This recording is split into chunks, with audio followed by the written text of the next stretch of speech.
Halo teman-teman semua, jumpa lagi di podcast bersama Ikatan Wajib Pajak Indonesia bersama Bapak Rinto Setiawan dan Bapak Ahli Hukum Alessandro Rey. Teman-teman, kita baru dapat informasi terbaru nih ya.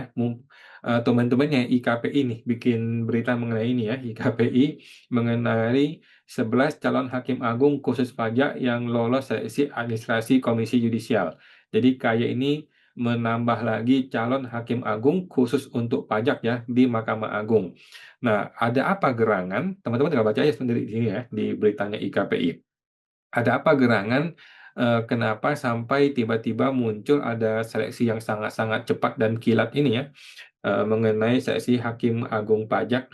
Apakah ini diduga untuk mengamankan posisi ketika PP nanti akan bergabung satu atap dengan Mahkamah Agung? Nah, mau kita langsung minta informasi dari ahli hukum Pak Rey ya. Bagaimana Pak Rey menanggapi eh, seleksi kilat calon hakim agung ini, Pak? Silakan, Pak. Baik, terima kasih Pak Awan, Pak Rinto. Menarik untuk kita cermati ya. Kita ketahui bahwa sekarang MA sudah meminta KY untuk melakukan seleksi rekrutmen ya calon hakim agung Kamar Tun khusus pajak. Sebenarnya calon MA-nya itu maksud saya calon hakim agungnya itu juga sebenarnya diminta di kamar-kamar yang lain, tapi khusus untuk Kamar Tun khusus pajak yang tentunya kita akan diskusikan sekarang ini ya. Yang menarik untuk kita diskusikan adalah permintaan kembali calon hakim agung Kamar Tun khusus pajak yang jumlahnya 3 orang ya. Kita Ya. ketahui bahwa hakim agung Kamar Tun khusus pajak yang sekarang berada di MA sudah ada 3 orang. Yang pertama adalah Pak Cerah Bangun, yang kedua adalah Pak Budi Nugroho, yang ketiga adalah Ibu Diana Ginting ya. Nah, mungkin perlu saya sampaikan dulu supaya rekan-rekan wajib pajak mengetahui masing-masing background dari Hakim Agung yang ada sekarang. Yang pertama adalah Pak Cerah Bangun, beliau adalah mantan pejabat ya di Direktorat Jenderal Bea dan Cukai ya. Jabatan beliau terakhir itu adalah Direktur Keberatan dan Banding. Kemudian mengajukan diri menjadi calon Hakim Agung Kamar Tun khusus pajak dan lolos. Kemudian yang kedua adalah Pak Budi Nugroho, juga mantan pejabat DJBC, Ya. kemudian menjadi hakim pengadilan pajak, ya, hanya berselang kurang lebih 6 tahun, kemudian menjadi hakim agung Kamar Tun khusus pajak. Dan yang ketiga adalah Ibu Diana Ginting, beliau juga adalah pejabat di Kementerian Keuangan, ya, pernah menjabat sebagai auditor di Kementerian Keuangan, ya. Kemudian melamar menjadi Hakim Agung Kamar Tun khusus pajak, tidak pernah punya pengalaman beracara, kemudian langsung lolos menjadi Hakim Agung Kamar Tun khusus pajak. Dan sekarang mereka mencari 3 tambahan. Kalau kita lihat formasi yang ada di Mahkamah Agung sekarang, formaturnya adalah dari 3, 2-nya adalah background DJBC. Satunya itu backgroundnya dari pajak ya. Kemenq. Nah, yang mau dicari sisanya 3 lagi. Nah, sekarang kita mau sama-sama lihat Pak Awan dan Pak Rinto calon yang lolosnya. Ya, kalau kita lihat calon yang lolosnya itu ada 11 ya. Tapi 6 diantaranya itu berasal dari background pajak, khususnya dari pengadilan pajak ya. Mungkin Pak Awan bisa tampilkan tadi beritanya IKPI supaya kita sama-sama nih mendapatkan gambaran ya. Nah, Ya. kalau kita perhatikan dari 11 ini ya, kita akan hitung sama-sama. Yang pertama Pak Agus Suharsono, itu adalah Hakim Pengadilan Pajak, Majelis 5. Kemudian Pak Andre Irwanda, beliau juga Hakim Pengadilan Pajak, Majelis 20. Ya, kemudian Pak Arifin Halim, beliau adalah konsultan pajak, ya, setahu saya dari IKPI. Kemudian Pak Aryo Hatmoko, dia juga Hakim Pengadilan Pajak yang dulu memeriksa perkara kepabeanan, sekarang sudah pindah ke majelis yang memeriksa perkara pajak. Ya, kemudian ada Pak Ismail Rumadan, ya, setahu saya beliau ini adalah dosen, ya, jadi bukan dari hakim, bukan juga dari fiskus. Kemudian ada lagi Pak Leo Julius Harisi Advianto, ini sangat fenomenal, kontroversial, ya, masih menjadi hakim pengadilan pajak, ya. Nah, kemudian ada hakim pengadilan pajak yang lain adalah Pak Mustama, ya. Kemudian ini adalah pihak-pihak, sorry, ada lagi hakim pengadilan pajak yaitu Ibu Ruwaidah Afiati, ya. Ibu Ruwaidah Afiati ini juga hakim pengadilan pajak aktif Majelis 20, ya. Nah, selebihnya itu di luar pengadilan pajak. Misalnya Prof. Yehezkiel Minggus Tiranda, ini juga dari Kemenq, ya. Nah, jadi selebihnya itu mungkin dari Kemenq, ya, mungkin juga dari swasta. Tapi yang saya mau soroti itu yang dari hakim pengadilan pajak, ya.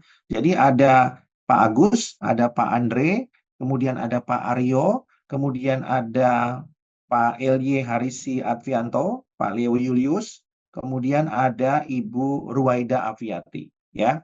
Nah, 5 hakim pengadilan pajak ini, ya, adalah hakim yang aktif dan sudah beberapa kali mengajukan diri menjadi calon hakim agung Kamartun khusus pajak, ya. Dan mereka sangat berpengalaman sekali, ya, terlepas daripada perkara kontroversial dan perkara hukum mereka yang pernah terjadi, ya.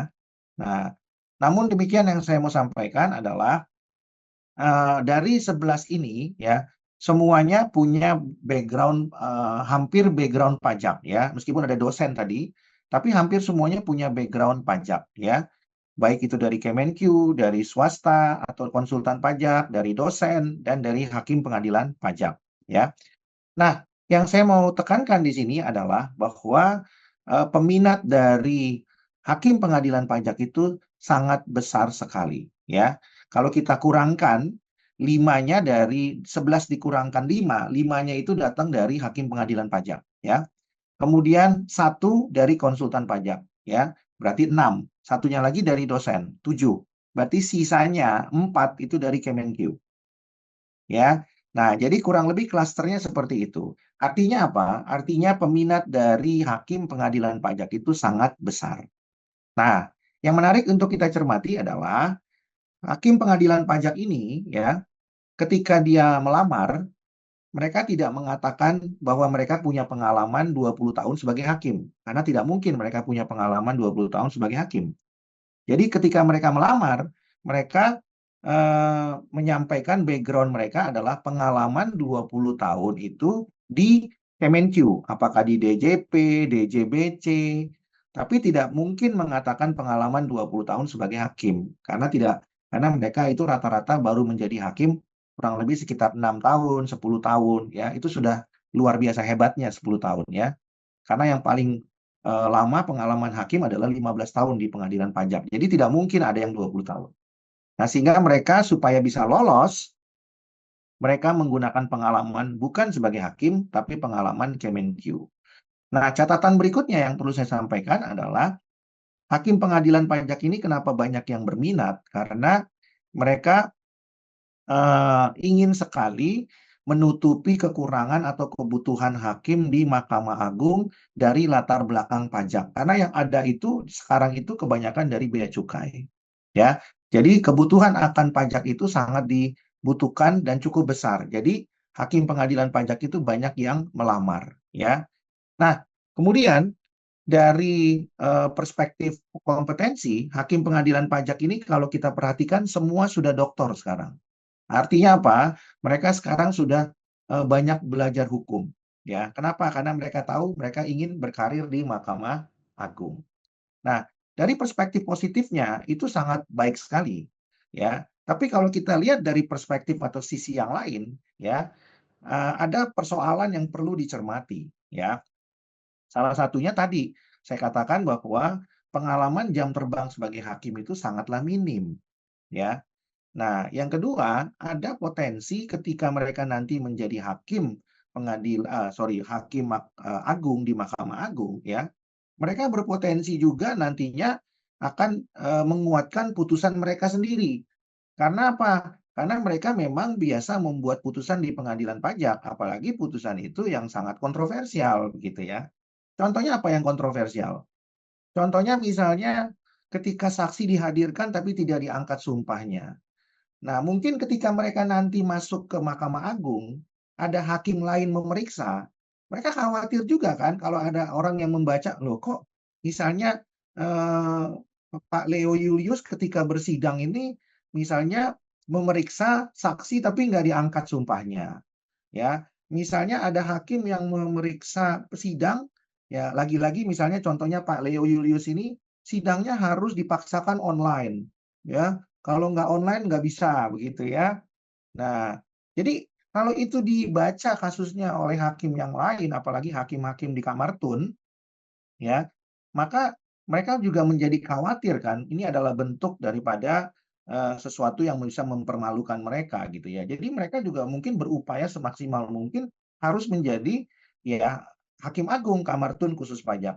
Karena begini Pak Awan dan Pak Rinto, ketika mereka nanti masuk di Kamar Tun, mereka juga nanti bisa memeriksa perkara Tun. Hakim Tun juga bisa memeriksa perkara pajak, ya. Jadi nantinya akan digabungkan. Kenapa digabungkan? Karena jumlah perkaranya itu banyak sekali. Tidak bisa lagi dipisahkan, ya. Nah, oleh karena itu untuk memastikan putusan mereka tidak dibatalkan, harapannya mereka tetap menjadi hakim agung. Kalaupun ada pembatasan, menurut saya itu sangat sulit. Misalnya, putusan yang dibuat oleh Hakim Leo Julius Harisi Advianto. Dia sudah membuat putusan katakanlah 5.000 putusan.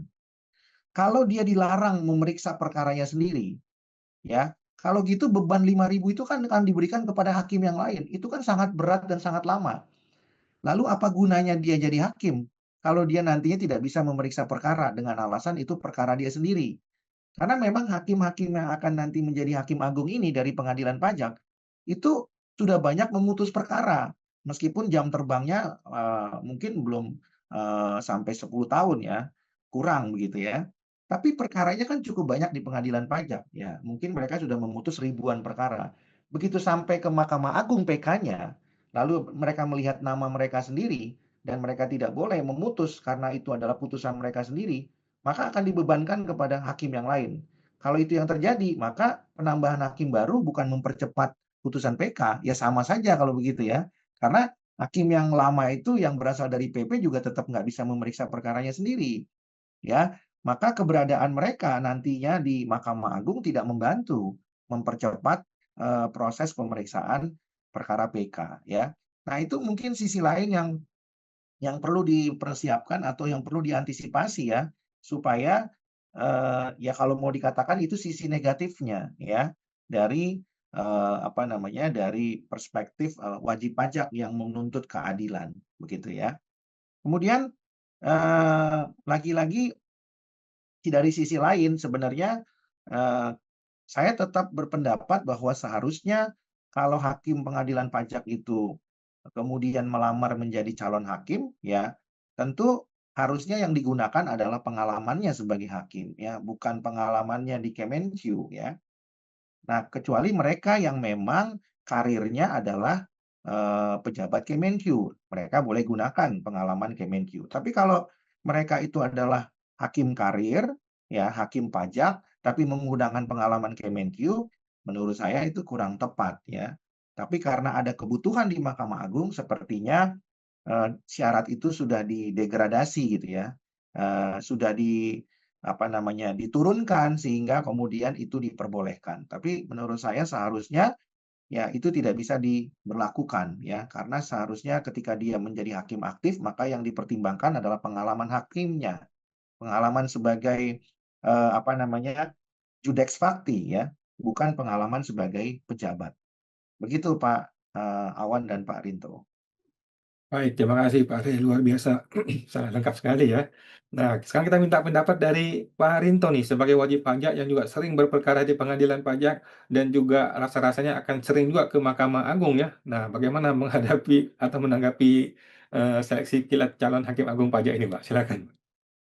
Ya, terima kasih Mas Awan. Pak Rey, ini tadi dari Pak Rey sudah panjang lebar Mas Awan. Jadi kami dari wajib pajak ini memang mencium aroma seperti itu Mas Awan. Ini kayaknya sangat dipaksakan, terburu-buru untuk segera goal sebelum ini ya 31 Desember 2026 ini Mas Awan.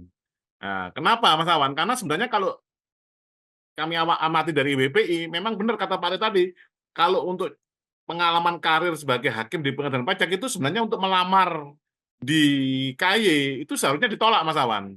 karena itu terbukti pada seleksi tahun 2024. Seperti itu Pak Rey ya. Itu kan semua calon dibatalkan Mas Awan. Cuman yang menjadi aneh, nggak tahu ada lobby-lobby seperti apa nih antar lembaga negara, tiba-tiba ada diloloskan 2 orang Mas, yaitu Budiana dan Pak Budi Nugroho.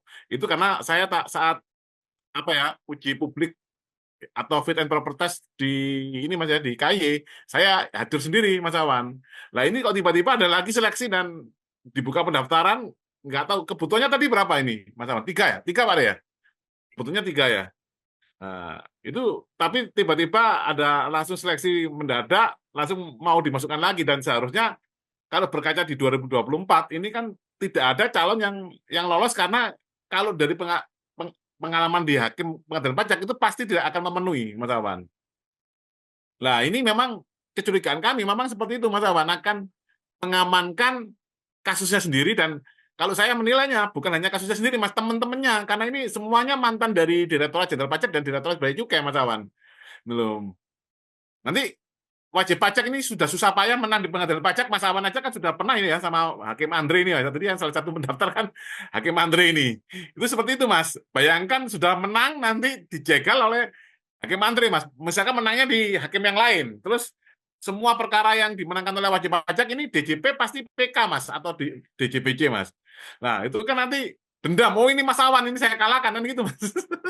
Ada dendam pribadi seperti itu Mas. Jadi dari pandangan IWP ini sangat ini ya, presiden harus turun tangan Mas. Kalau melihat sistem negara saat ini yang berkuasa, presiden harus turun tangan agar tidak terjadi nanti ini Mas ya, balas dendam hakim-hakim ini Mas untuk wajib pajak yang bersengketa di pengadilan pajak.